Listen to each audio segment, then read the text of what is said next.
सहारा refund portal और अमित शाह जी, क्या मजबूरी था अमित शाह जी का जो रिफंड पोर्टल बनाया? या साथियों, हम सबको पता होना चाहिए आखिरकार अमित शाह जी रिफंड पोर्टल क्यों बनाया। रिफंड पोर्टल क्यों बनाया ऐसा इसलिए कहा जा रहा है क्योंकि रिफंड पोर्टल में ना ही सूद, ना ही ब्याज और ना ही मूलधन, इसमें कुछ भी जिक्र नहीं किया गया है।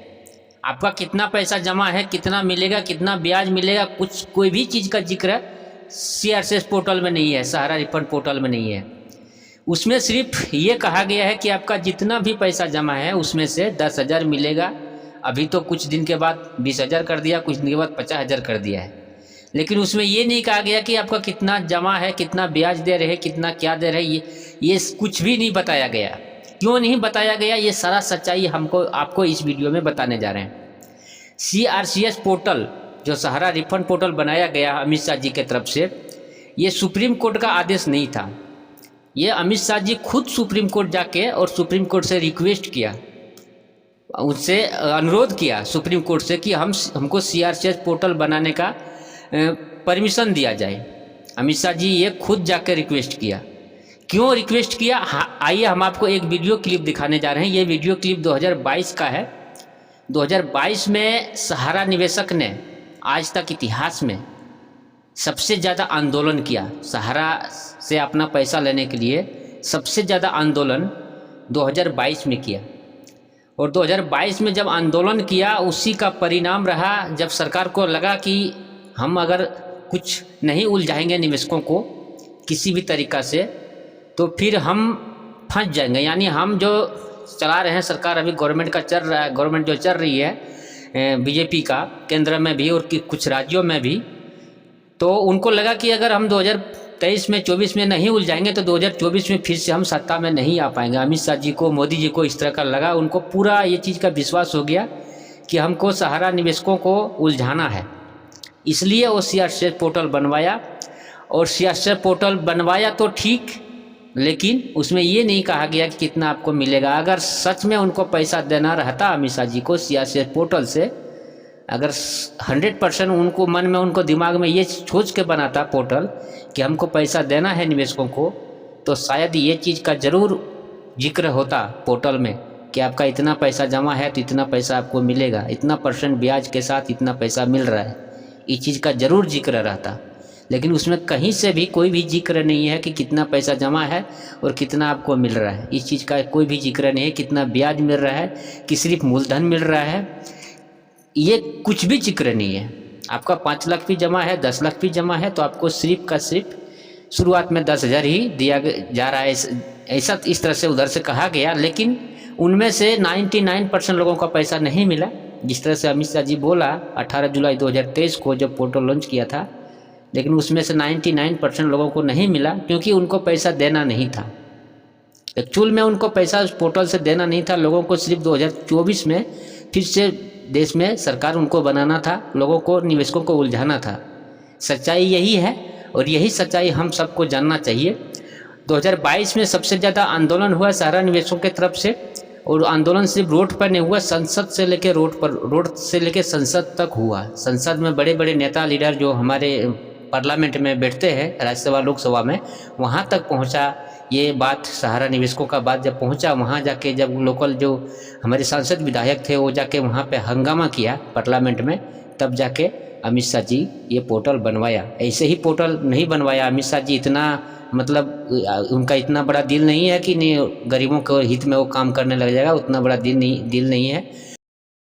और गोमिया प्रखंड में लगभग 8,500 से ज्यादा निवेशक क्या जमा करता है, जिनका 164 करोड़ रुपया जमा, लगभग 274 करोड़ रुपए सिर्फ गोमिया प्रखंड का लगभग 18,500 निवेशकों या जमाकर्ताओं का।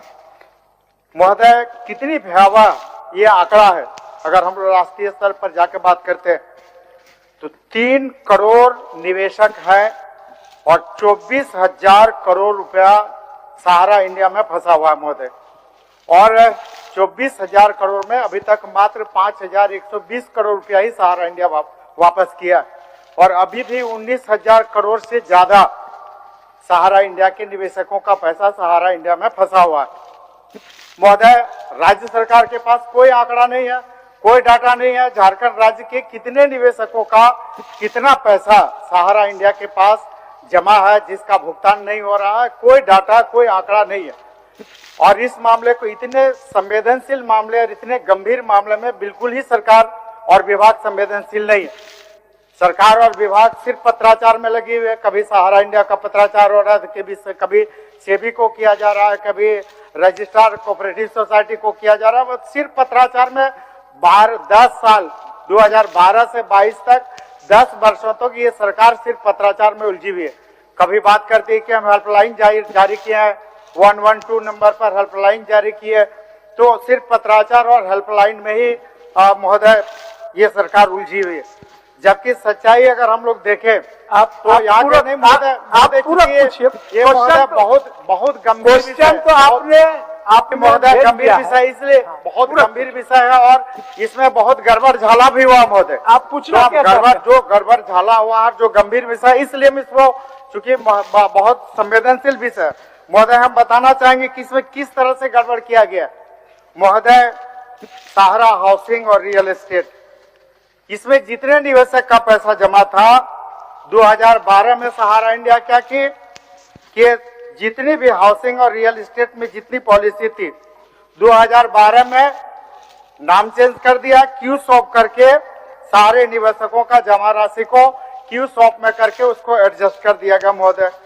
फिर 2017 में क्या होता है कि किस तरह से नियम विरुद्ध तरीके से सहारा इंडिया काम करती है कि 2017 में गलत तरीके से, नियम विरुद्ध तरीके से सहारा इंडिया का नामकरण बदलकर हमारा इंडिया कर दिया गया। कलकत्ता में इसका शाखा खोल दिया, जब और जितने पैसे इसमें ट्रांसफर कर दिए गए जो बिल्कुल ही नियम विरुद्ध है महोदय। और एक चीज और बताना चाहेंगे महोदय कि झारखंड राज्य में क्या स्थिति है। सहारा वन विभाग के पदाधिकारियों को सहारा इंडिया से बहुत ज्यादा स्नेह और प्यार हो गया महोदय। चास में अरबों रुपये की जमीन जो रिजर्व फॉरेस्ट है, 70 एकड़ जमीन वन विभाग की जो रिजर्व फॉरेस्ट है सहारा इंडिया को दे दिया गया महोदय। और कई इस तरह के मामले हैं। तो महोदय, मेरा ये चूंकि बहुत गंभीर विषय है, इसलिए हम विनम्र अनुरोध सदन से करते हैं महोदय कि विधानसभा की एक विशेष जांच समिति बनाई जाए और इस विशेष जांच समिति में सबसे पहला काम कि पूरे झारखंड राज्य के कितने निवेशकों का कितना रुपया फंसा हुआ है, भुगतान नहीं हो रहा है।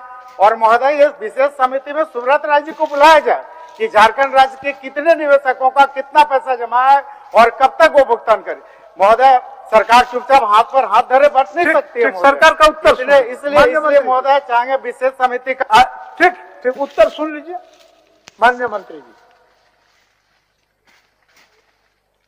अध्यक्ष महोदय, राज्य सरकार चिंतित है कि राज्य के जमाकर्ताओं का पैसा वापस मिल जाए और इसको लेकर समय समय पर सरकार का ध्यान आकृष्ट माननीय सदस्यों द्वारा कराया जाता रहा है। पहले भी नवीन जायसवाल साहब ने किया था, डुल्लू महतो जी ने किया था और इस चलती सत्र में माननीय सदस्य ने अल्पसूचित प्रश्न में भी सेम सवाल को और ध्यानाकर्षण में भी सेम सवाल को लिया। अब सेम मैटर को की ग्राह्यता कैसे दोनों जगह उपलब्ध हो जाती है अध्यक्ष महोदय, ये भी हो सकता है कि राजहित में है, इसको भी देखना चाहिए अध्यक्ष महोदय। सहारा इंडिया में जमा पैसा राज्य सरकार के डायरेक्ट प्रभाव में सर विनियमन में के अंतर्गत नहीं आता है।